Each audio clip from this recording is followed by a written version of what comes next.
Welcome to Revolutionize Your Retirement Radio, bringing you insights and strategies to help you create a magnificent and fulfilling second half of life. Here's your host, certified professional retirement coach and best-selling author, Dr. Dorian Mintzer. I want to welcome everybody to my fourth Tuesday Revolutionize Your Retirement Interview with Experts series. I'm Dorian Mintzer, facilitator of the call and owner and president of revolutionizeretirement.com. And I am delighted you're all here today. So without further ado, I want to introduce Greg Finch, who has really just a wonderful background of a doctorate in ministry, a master's in divinity, and to be honest, I don't know what some of these other initials stand for, Greg, so you're going to have to tell me MTS and BED guides. But after I've introduced you, maybe you can elaborate a little on that. He guides the creation of transformational learning environments across the lifespan as Director of Field Services for the National Center for Creative Aging. His project portfolio includes the NCCA Annual National and Global Conferences, the National Council of Creative Aging NCCA Creative Caregiving Initiative, and the NCCA Professional Development Institute, and the collaborative design of a range of, he serves as an adjunct faculty at Georgetown University, George Washington University School of Medicine and Behavioral Sciences, and the George Mason University Center for the Advancement of Being.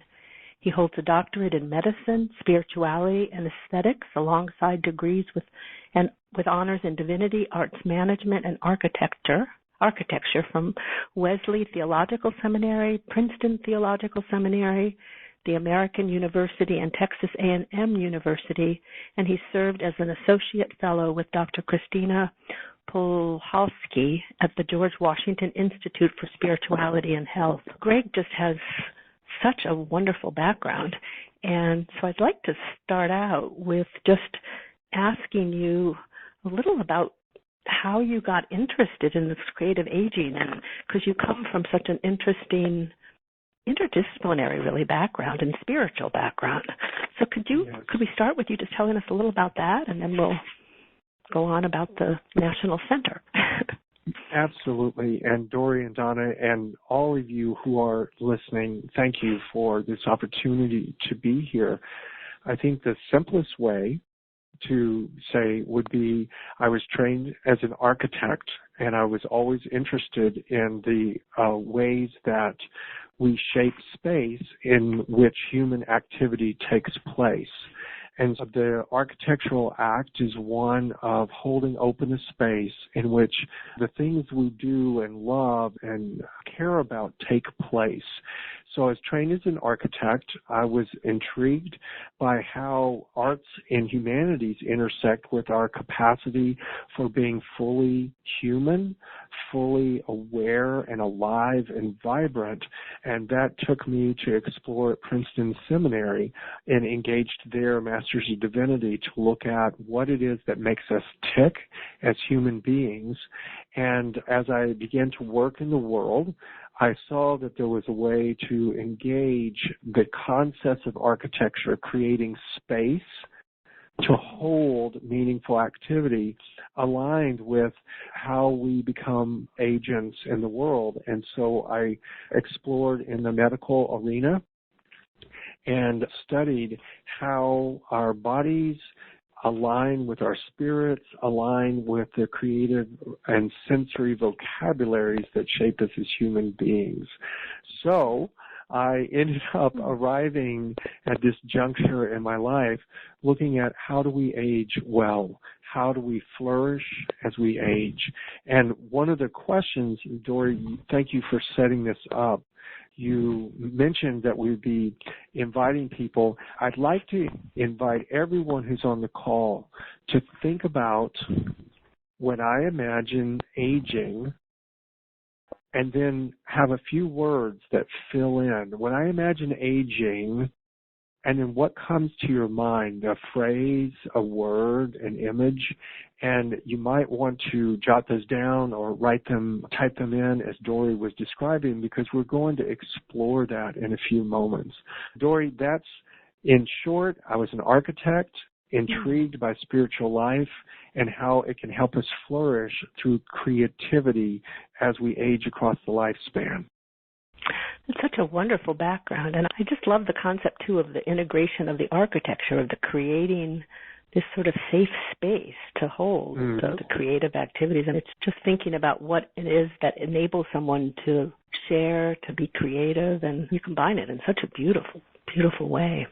Okay. I do want to invite people, as Greg said, just go to the event page, and if you would, jot down any words or descriptors that come to mind about when I imagine aging. I haven't gotten anything yet, but hopefully people will submit it. And also do remember that throughout the entire webinar, please submit any questions or comments, and I'm going to be integrating them in. So in addition to the questions that Greg poses, I'm hoping that people will send questions and comments. Nothing's come in yet, so hopefully they will. Whoops, here's one. No rush. We're going to get to that inquiry in a little while. Greg, can you tell us a little about the National Center for Creative Aging and the work of the center? Oh, yeah, I'd be delighted to. So the image that's on the screen right now is our vision and mission statement. Envision a world where all individuals, where every individual flourishes across their lifespan through creative expression. And so the key is flourishing, and it's across the spectrum of life through creative expression, and that creative expression is the arts and humanities. So the National Center, and Donna, if we can move to the next image, we're dedicated, committed to fostering this understanding that there is a vital relationship that occurs when we experience creativity in our lives. We age differently. And our work at the National Center for Creative Aging is to explore that and to build programs that end up helping us to flourish as we age.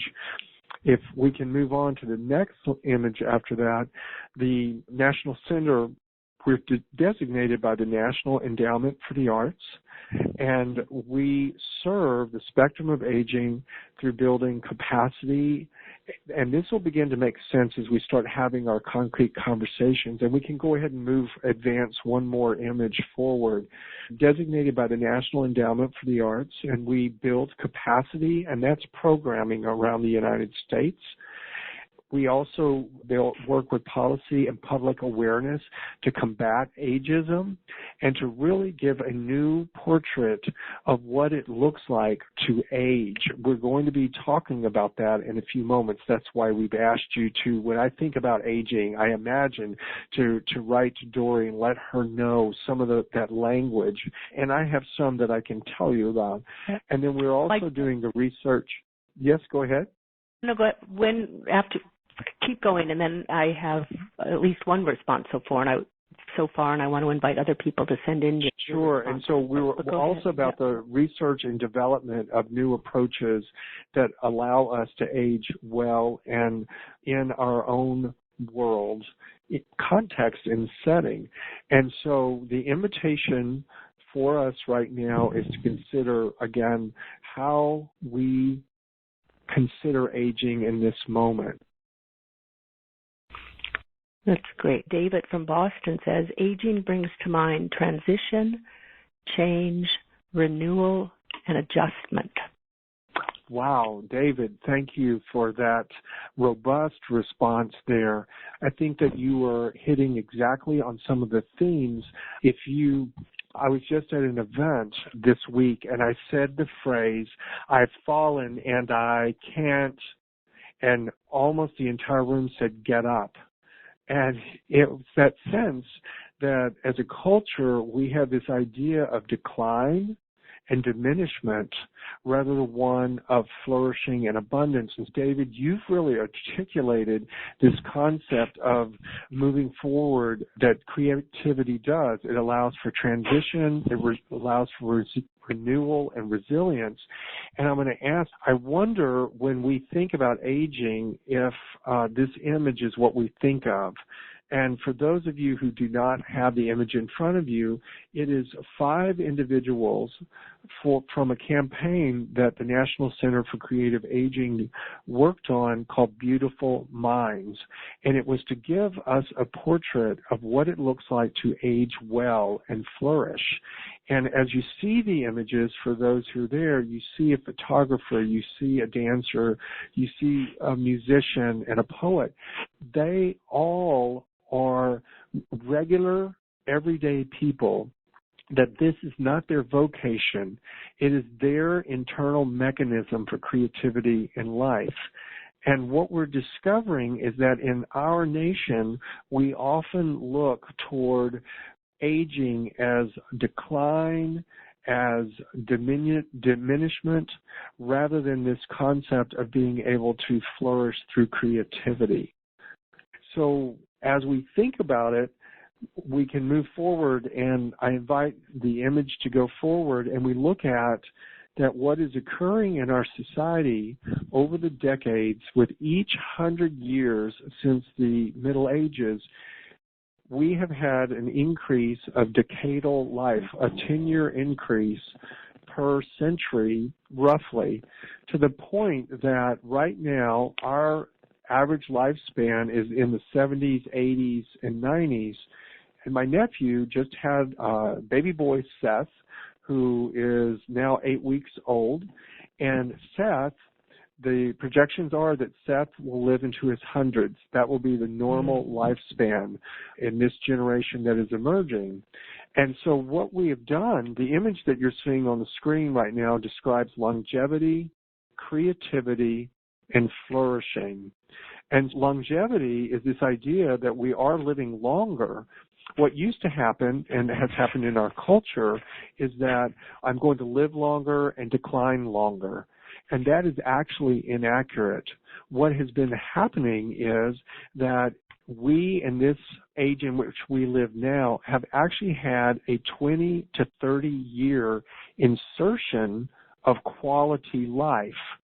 And then we will experience the final decline of our years with the natural body systems shutting down and those things.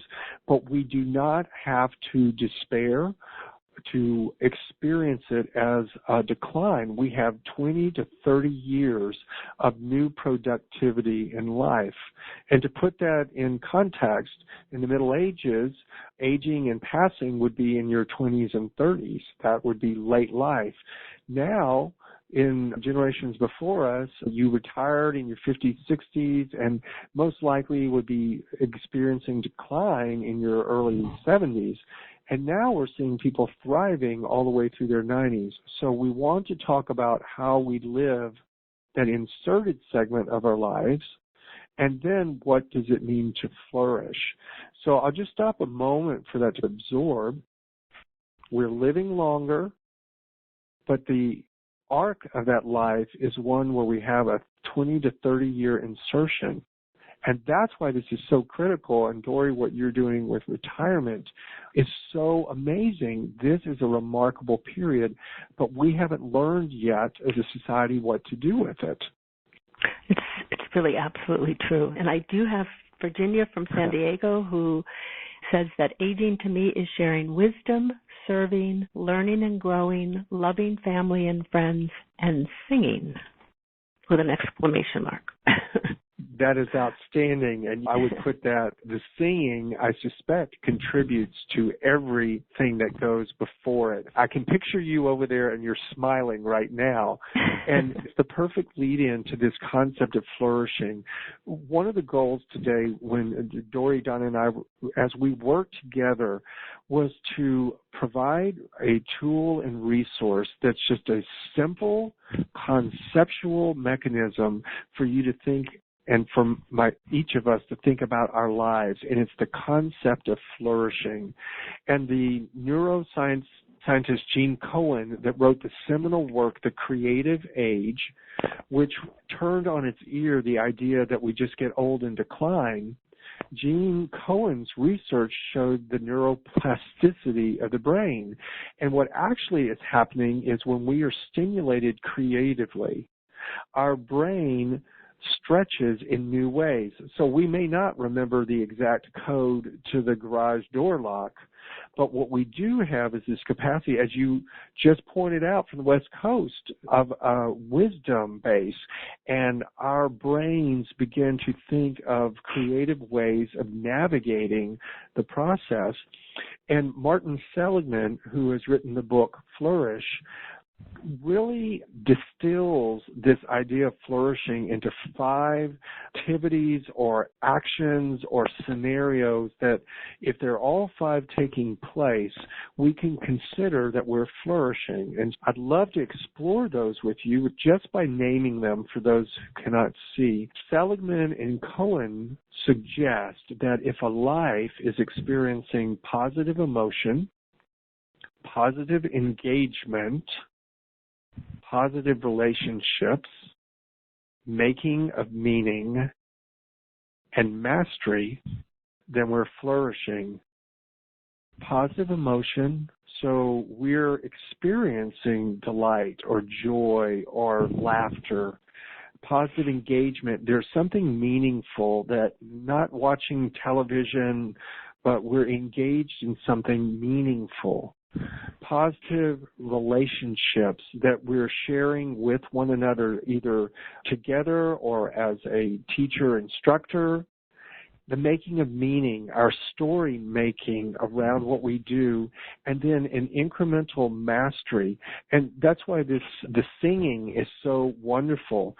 If you think about it, if you're in a choir, positive emotion, check. Positive engagement with the music and the rigor of it, check. Positive relationships, you're there with your buddies. You may not like the second tenors maybe, but they're still your positive relationships.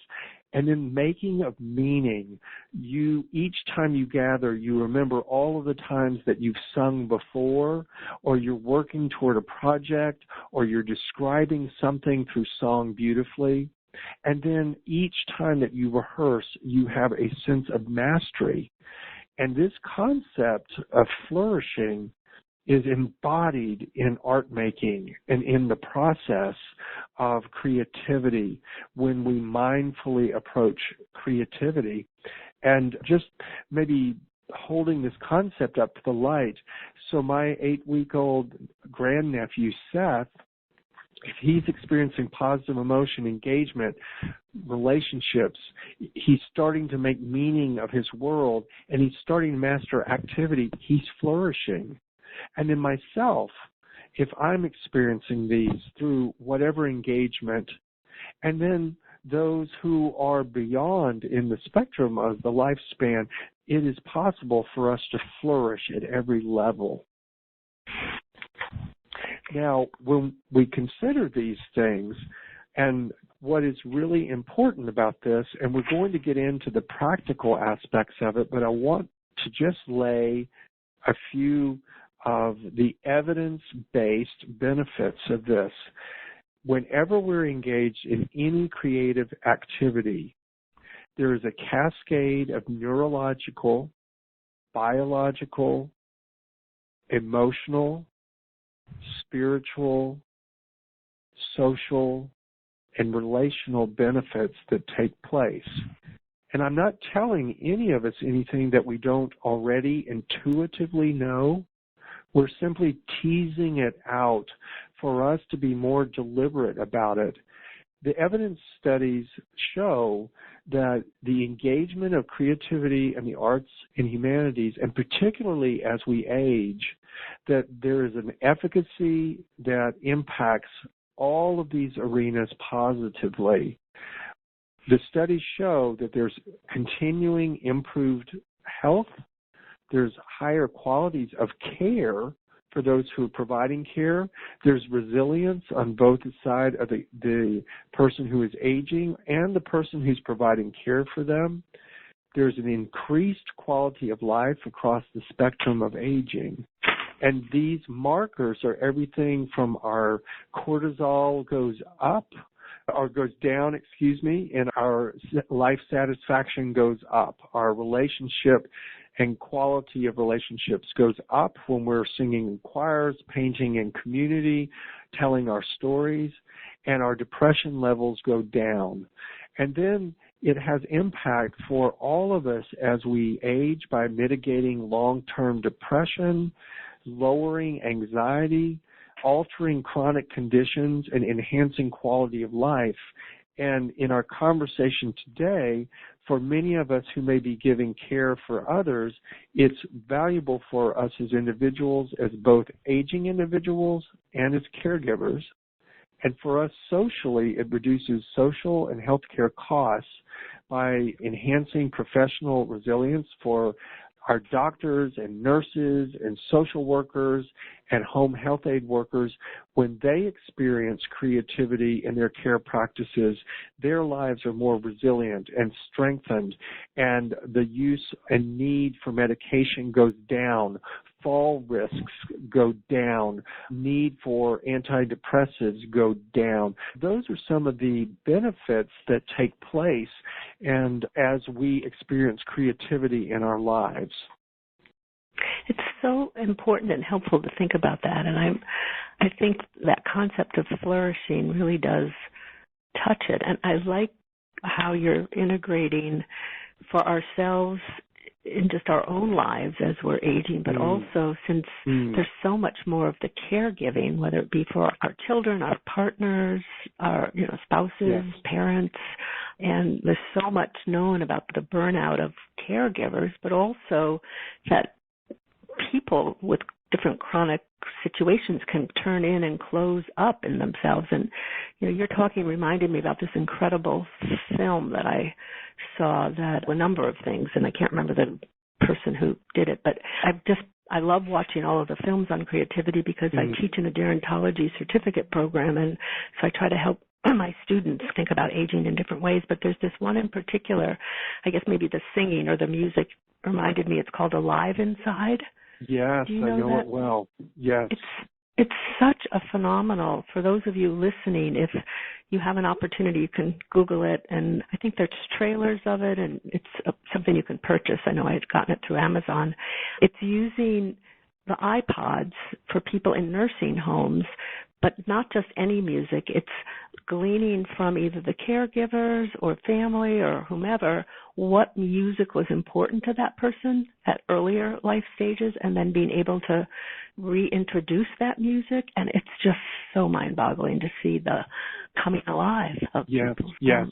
And Dori, your example is so perfect. The National Center for Creative Aging, we're actually partnering with Alive Inside because what is happening right now, AARP has a program, Disrupt Aging. It's a tour that's going around the United States, and Alive Inside is part of that.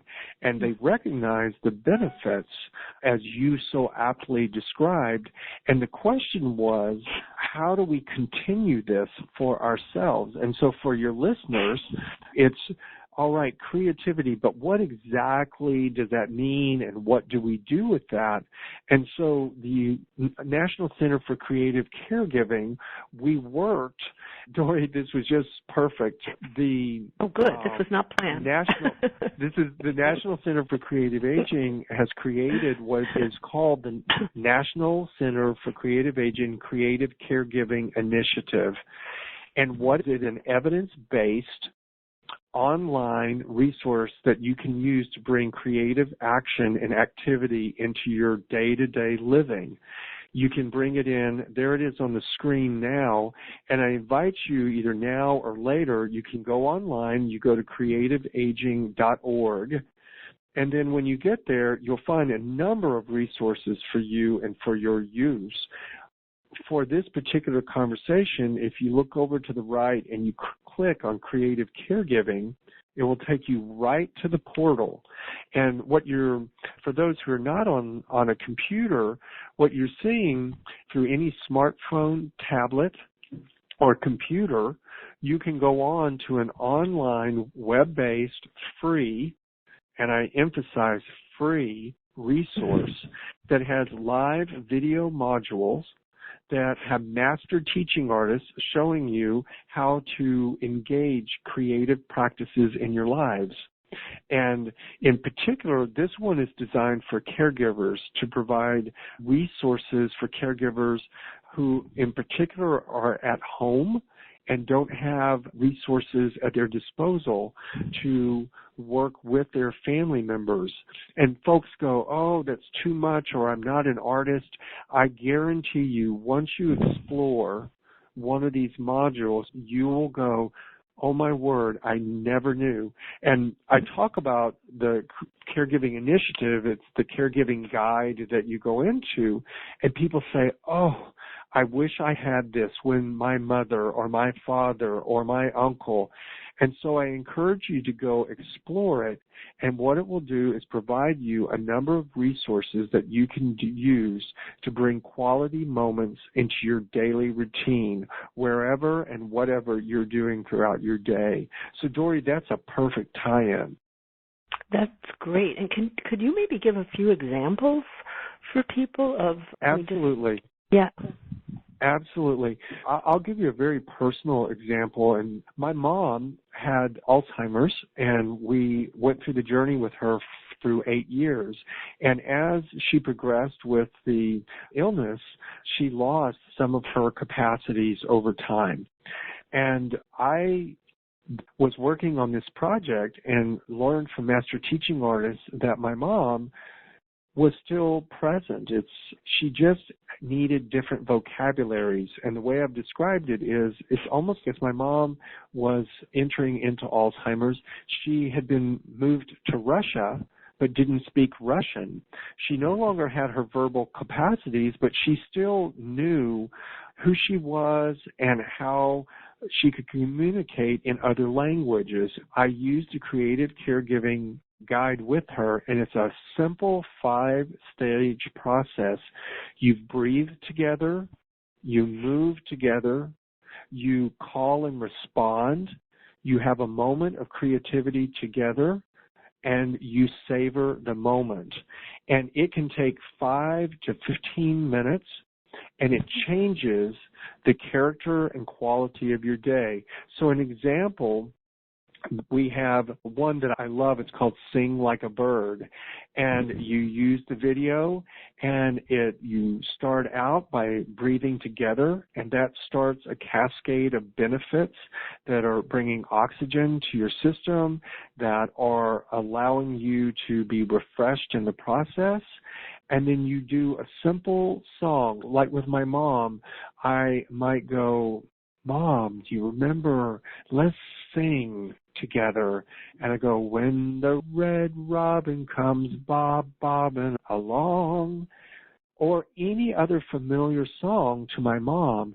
And all of a sudden there was an acknowledgement for her that she was there, that she was experiencing the moment in this present moment. And she may or may not be able to sing, but at times she would hum. And then I might start rocking back and forth, and she would mirror that. Or I might hold her hand and take our hand back and forth. And it started bilateral movement in her brain and body, and that integration. And you could watch as my mom, there was an awareness that she was suddenly reconnecting. Then we moved to a call and response phase where I would say, Red Robin, and my mom might go, Red Robin. Her full capacity might not be there, but she was in tune and alive with the presence. And then we would create something together. We might look out the window and find birds and point, and then explore color of the birds.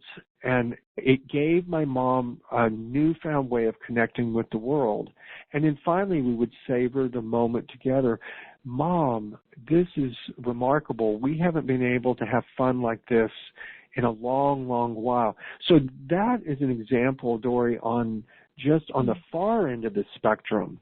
For those who are listening in as audience members, it's in our day-to-day lives how we bring in creativity, whether it's through being part of a chorus or choir, or whether we are engaged with going to a museum. We've worked with the National Center for Creative Aging, has worked with folks at the Museum of Modern Art to adapt one of their programs called Meet Me at MoMA that uses paintings to stimulate enjoyment and quality of life and remembrance and mastery. The Creative Caregiving Guide has sessions that incorporate dance, small movement, painting, printmaking, singing, all of these that enrich quality of life. So there's a core of modules that you can use and then adapt them for your own personal lifestyle and way of use. And the phrase that we use is bringing quality moments into the caregiving day and process. Is that helpful?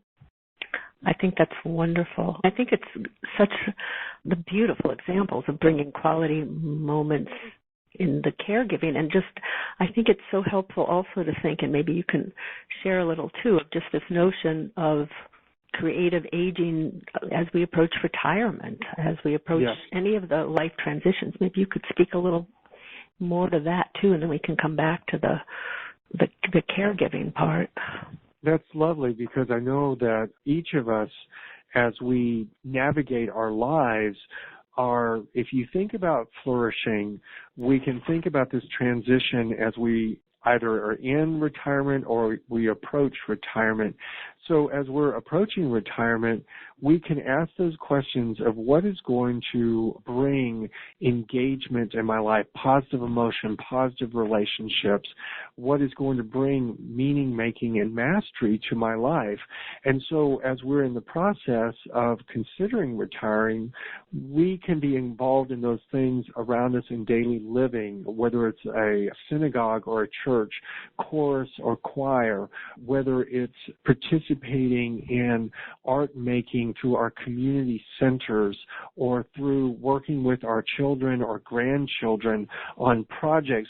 We learn to incorporate the art-making capacities into our days. We begin to build away from television dependence, and we go for nature walks, but we use a nature guide alongside of us to deepen our awareness and understanding. And so that's where we are, wherever we might find ourselves in our work lives, in our workplace. Then, for those, as you were suggesting, as we transition into the retirement phase of life, and Gene Cohen would argue that and this was the point I was making earlier, we now have an insertion of a whole new segment of life.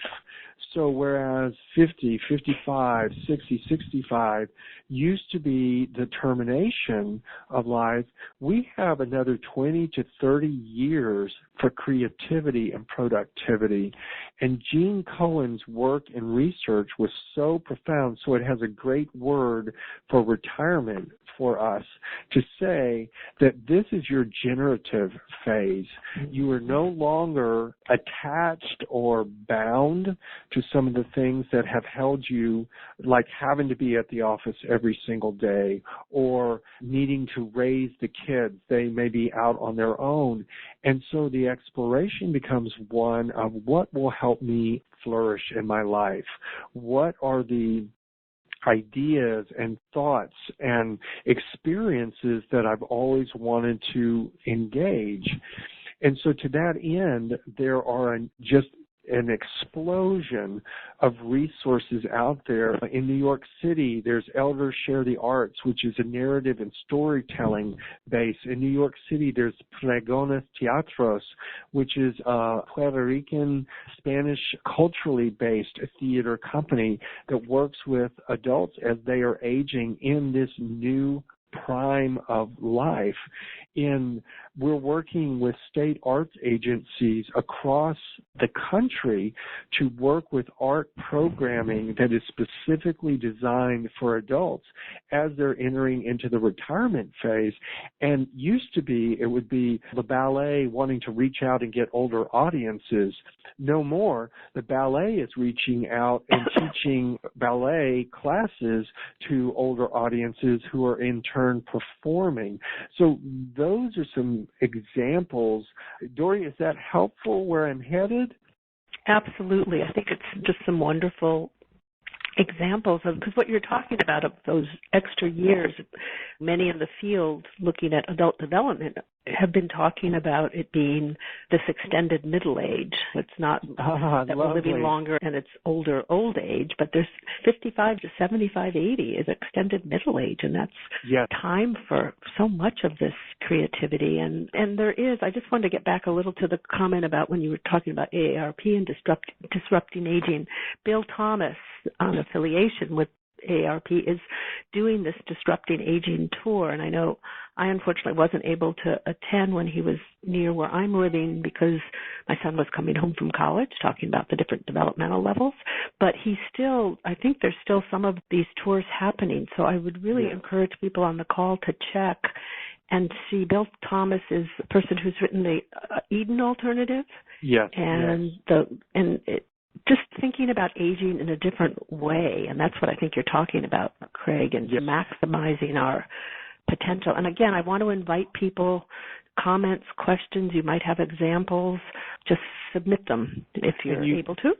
So you've framed it so well, Dory. It's aging in a different way. And again, we say flourishing across the lifespan.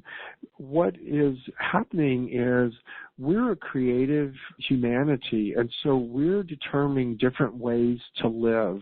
We're no longer constrained by the social systems. And an example here is in Los Angeles, there's a phenomenal place to live called the Senior Artist Colony. And it was a hybrid where low-income housing worked with developers, worked with a team of artists to design the most wondrous place you've ever seen to live, where there are free classes all day long in filmmaking. It's anchored. They partnered with a community theater. There is an actual theater in the building that is a working theater. And the adults who live there, all above 55, are a part of everything from being in performances to writing their own plays to improv theater. They have painting and art classes that are free. They have dance and movement.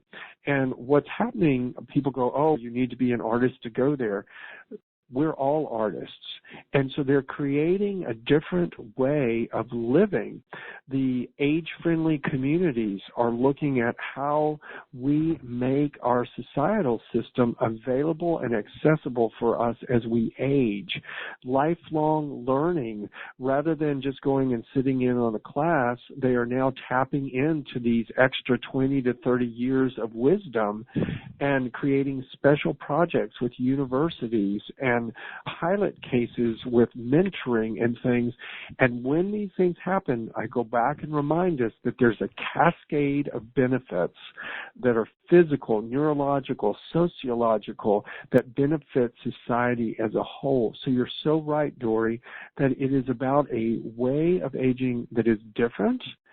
And the sad part, if you ask me, it's the way that aging used to be in our cultures before us understood the value of art making and telling our stories.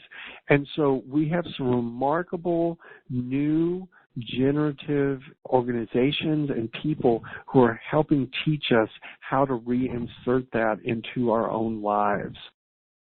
And it is so wonderful. And I keep learning about more and more new opportunities. And I did want to comment, too, that when you said before, we're all artists, there's always that issue about creativity with a little C or a big C. And I think it's, since I'm not an artist in the big C or big A way, but really just thinking about just the little bits of creativity that we all can enhance and develop. And I think that's what you're speaking to. Yes, and you know, yeah. I'm sorry, go ahead. I just was going to interject, too, with the Jan from Cape Cod wanted to share with everybody that if any of you are interested in this Age of Disruption tour that Bill Thomas is doing, he arrives in a bus, I understand, and it's really just fabulous. The national schedule can be found at www.drbillthomas.org. So www.drbillthomas.org. So I recommend, I know there are people from around the country here, so I do recommend that you do it. But go ahead. And the wonderful thing for us is that the National Center for Creative Aging is actually part of that tour. The Creative Caregiving Guide is on display in every lobby of it's a 50-city tour, and I just learned a few weeks ago that they've added some additional cities, so I'm so glad you gave the schedule, and it will be running all the way through November, so you can check, and it's crisscrossing the country, and it Alive Inside is also part of this. It's the next way of aging is how we might want to consider it. It is, how shall I flourish regardless of where I am in my lifespan, and that is a decision. And the National Center for Creative Aging, we're partnered with the National Endowment for the Arts and a range of other collaborators to help you find your way to flourish through creative expression. That is the goal, to help us age in a way that flourishes. Mm-hmm. I think that's so important to underscore. So important. I want to, so Claire from New York has made this comment. She said that, Greg, that what you're presenting is fabulous and inspiring. And she just was sharing that she went to the Disrupt Aging last Monday in Cape Cod and was thrilled to meet Dr. Bill Thomas. And she also said, just as Jan did, about going to drbillthomas.com, and you also can go to changingaging.org to find out about the tour. And she asked, she has a question for you, Greg. She says, any suggestions from Greg for dealing with the naysayers, eye rollers, those who claim we're being Pollyannish about aging? And she wonders, perhaps quoting some other research, or she wondered how you would respond to that. Oh, Claire, what a great question. And I'd address that in several different ways. You've already intimated at some of them. So the research is there. It is no longer a question of, are there positive effects and impact, and we have a wealth of resources on the website that you can connect for research, as does the National Endowment for the Arts, and they have done everything from looking at exploring the health benefits to actually the cost analysis benefits. And just as an example, and this is to do the evidence-based side, that when creative activity, now, here's the proviso. It must be meaningful, rigorous, and guided activity, that it's not just plopping someone down and having them color with crayons. That would just be like watching TV. What it is has a structure to it that challenges us and brings us, just like singing in a choir or working on a choreographed dance piece or a theater movement or telling a story. That is what brings about the benefits. So when meaningful creative engagement takes place, the evidence is there. You can go to the National Endowment for the Arts. Those are two starting places, but we can connect you. I really appreciate the way you use the phrase Pollyanna and the eye rolling. And what's so interesting about that is, if you really have someone stop and think about it, they actually know it's true. We all know it from our personal experience. So we don't slow down enough to experience. So I would say one of the biggest transformational tools I have with naysayers is, why don't you try this with me and see what you think? Oh my goodness, the transformation that takes place.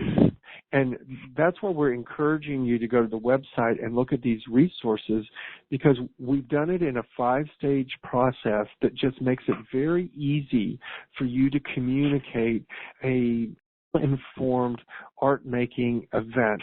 And I guarantee you at the end of it, that person will have experienced positive motion, positive engagement, positive relationship. They will make meaning in their storytelling of it, and they will have a bit of mastery. So that is one strategy. The second, folks say to me, how do I get my sister to do this? How do I get my brother to do this? And I go, my counsel is you don't. You don't try to prove anything to the naysayers.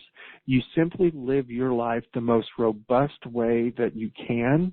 And when they see you flourishing, or if you're, as in my case with my mom, if they see you interacting with your mom in a way that is different, they want to know how to do it too. My sister wanted to enjoy my mom in the same way, and she learned how to do it. Claire, I would say that you leading your best flourishing life attracts people, and then you're able to point them in the right direction. And then finally, there are professional artists that are master teaching artists that are all around the country. And two-prong on this, just in the same way that Disrupt Aging Tour is introducing these concepts, there are master teaching artists around the country that are involved in hospices, home care, health agencies, care facilities, hospitals, and finding out what is in your local community will help enrich you. So you find the resources that are already there, and you bring people to experience it with you. Once they see it, they're sold.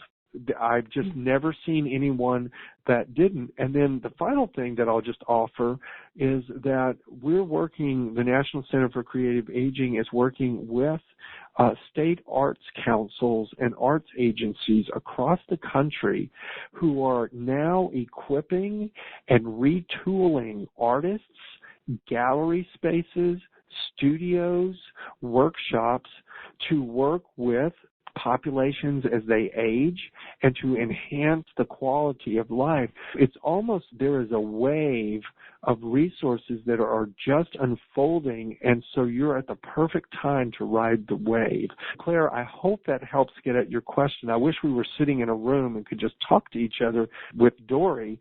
The technology makes it a little challenging, but I'm so grateful that Dory's opening these questions, so thank you. So there's a wealth of resources for all of you that are available. And I've talked an awful lot here.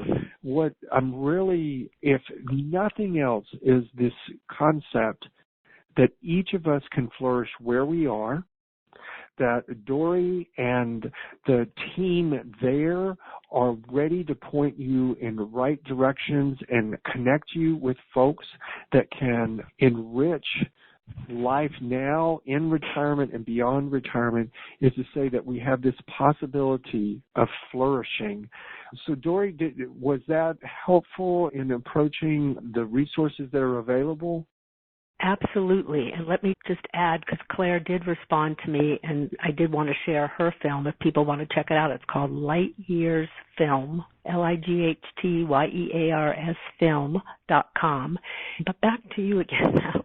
This notion of the flourishing and the fact that there's this creative process and resilience in all of us, I think is just so important, and so many more questions keep coming to my mind, but I think you have just been this has just been terrific. I'm just thinking about the resources you have. I was thinking about the transitions of people who suddenly have a diagnosis or a chronic illness, and for those who've been in touch with some of their creative processes, maybe it's a little easier, but it does sound like your resources maybe would speak to how person as well as the caregiver might be able to help people, because the tapping into creativity can be such an important part of the healing too. Yes, and Dory, I appreciate the way that you noted there are some people.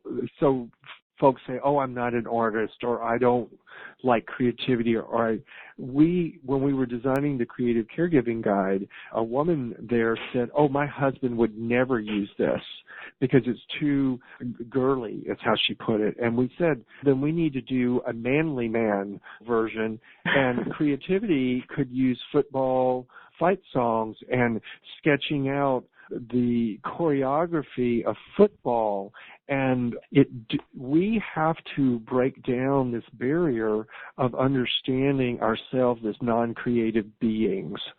And I think you were just really attending to that, Dory. So for anyone who is listening right now that says, that sounds wonderful, but I can't get there, what you will benefit from knowing is there is a world of people in your community who want to help you get there, who want you to flourish. And if you say, oh, I can't draw, I can't tell a story, I can't do this, there are people in every single community that will help you learn to do those things. And if you will take that step of faith, if you will step out and look for it or contact us to help you find it, you will be flourishing in incremental steps. You will witness magnificent changes in the way you experience life. And it is there ready and waiting to be tapped. And this broadcast now is one of the ways, one of the touchstones for you to find connection, creativity, and for you to flourish. Oh, that's such a wonderful way to pull it together. I just can't thank you enough for being here today. And actually, I'm thankful to Lynn Barrett because she introduced me to you. Yes, me as well. This all came about. But thank you so much. You just said it now, but I just wonder if there are any final, in addition, any other comments or thoughts or things you'd like people as they leave the call to also think about. Yes, thank you for that opportunity. And what I'd like to do is I'd like to use the same 5 steps that we use in our Creative Caregiving Guide with everybody that's on the call right now. So wherever you are and whatever you're doing right now, I just invite you to take a breath with me and then release it, and then take another breath and then release, and then bring your attention with breath, and then release. And now I'd like to invite you just to hum a little song. And now I'd like you to just move your shoulders. And now I'd like to ask you just, if you can, to repeat. I'm going to say a phrase, and then you're going to repeat it back wherever you are, whether I can hear you or not. I'm going to say, I can flourish in my life. And now you repeat back. I can flourish in my life. Yes. And I repeat back to you, yes, you can. And you repeat back to me, yes, I can. And then I'm going to ask you to go into a place of a moment in your life where you flourished. And just think about, when you get off this phone call, how you might make a little pencil sketch of that, or a little song to remind you of that moment when you knew you were flourishing in creativity. And when you get off this radio broadcast, sketch it out, or write a short poem, or sing a song. And then finally, in closing, send a note to yourself. Write it on the refrigerator. You did really well with that song. Or send a note to Dory telling her what you did. And that 5-stage process moved you forward in positive emotion, engagement, relationship, making a meaning, and mastery. So even those of us who say, oh, I could never do that, you just did. That's what I'd like to tell you. You just did. And Dory made it possible. Thank you, Dory. Thank you. That is so wonderful. I so appreciate that. Thank you so much again for taking this time, and to all of you on the call for being here. So thanks so much for being here, and thanks again, Greg. It was truly inspiring. Thank you very much. You're welcome. Care. Thank you, Dory. You've been listening to Revolutionize Your Retirement Radio with Dr. Dorian Mintzer. To learn more about the resources mentioned on today's show, listen to past episodes, or download our free retirement transition guide, visit revolutionizeyourretirementradio.com.